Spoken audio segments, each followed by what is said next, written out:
where there was nothing to look at but cornfields. It was a primitive time, long before the miracle of the internet arrived to devalue our wonderful art form. Even pre-MTV, with nothing to listen to on the radio, nothing to do but dream and escape.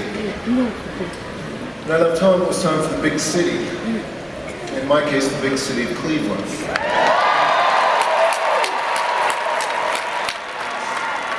Everything changed.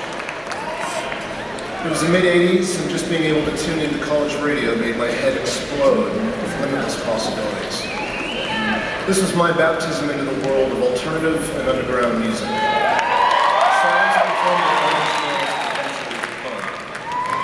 and one of the most important aspects of being swept away by this tidal wave of new music was getting to hear The Cure for the first time.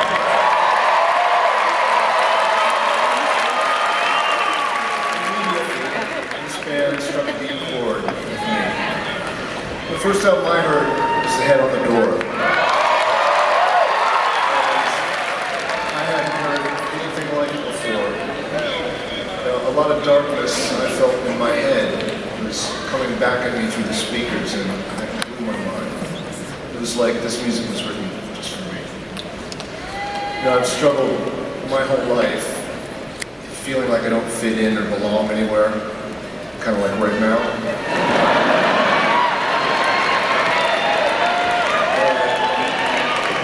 Hearing this, suddenly I felt connected and no longer quite so alone in the world. That's one of the things I find so unique and special about the power of music. It wasn't just the sound, the words, the presentation. All of it was anchored by the most exquisite of instruments, Robert Smith's voice.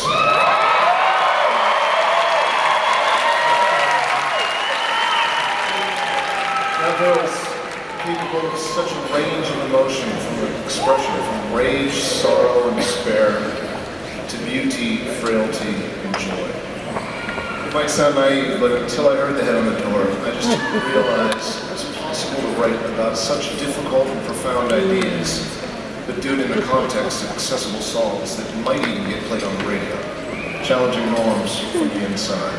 A huge inspiration. Anyway, I listened to the record non-stop until I wore the grooves clean off the vinyl, and then I worked my way backwards. It was a rich and important back catalog waiting for me. The group that would go on to become The Cure formed in 1976 in the suburban English backwater of Crawley, a small town that all the members also dreamt of escaping from.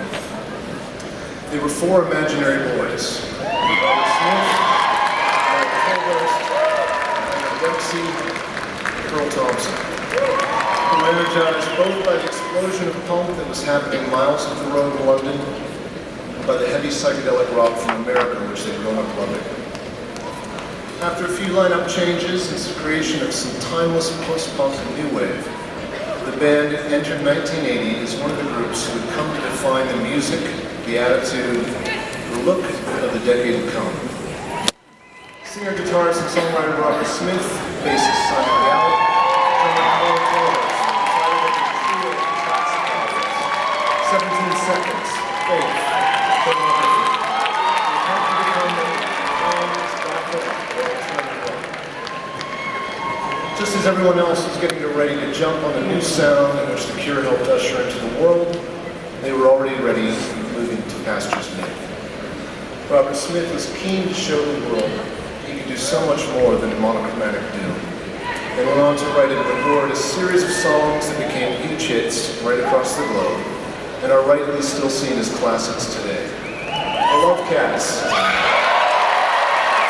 In Between Days. Just Like Heaven. Lullaby. Love Song. Philistine. Finding Love. 13 albums they recorded over their 40-year career stand as a testament to their undiminished power and artistic imagination. Despite making challenging music that deals with the biggest themes, their impact has been gigantic.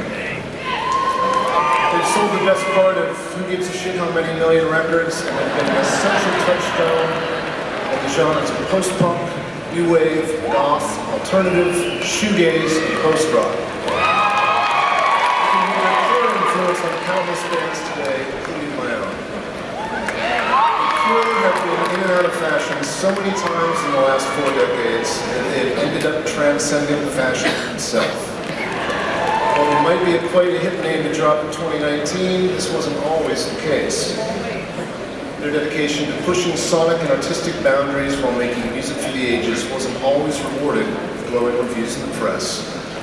But they never failed to attract a passionate, intelligent, and loyal fan base who've always known the truth.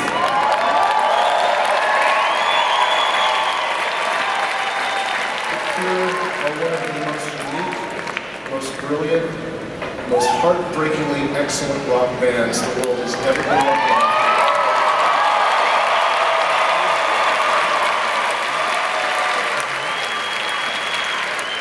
And no one needs to question the loyalty of Cure fans before you even hear them speak. As soon as you see the hair and makeup, you know how they feel about their idols. I feel the same way too. Quite understandably, most musicians can tend to differ from their carefully cultivated personas to one degree or another. But as far as I can tell, Robert Smith is that rarest of things. A 100% authentically Robert Smith kind of person who lives a 100% authentically Robert Smith kind of life. And chooses this singular vision to create that rarest of things.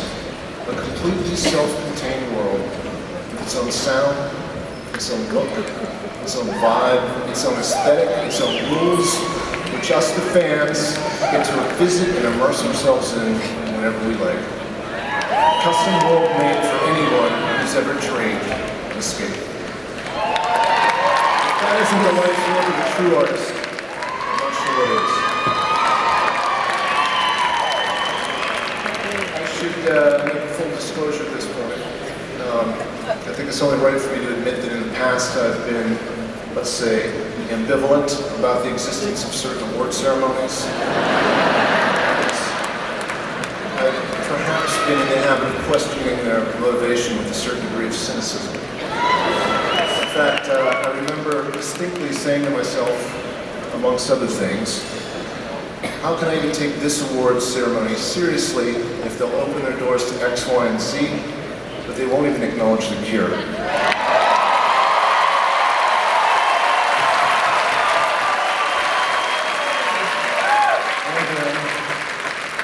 Not so long ago, I got a phone call I wasn't expecting, and well, here we are. Let's just say I've never been as happy to eat my words as I was in that day.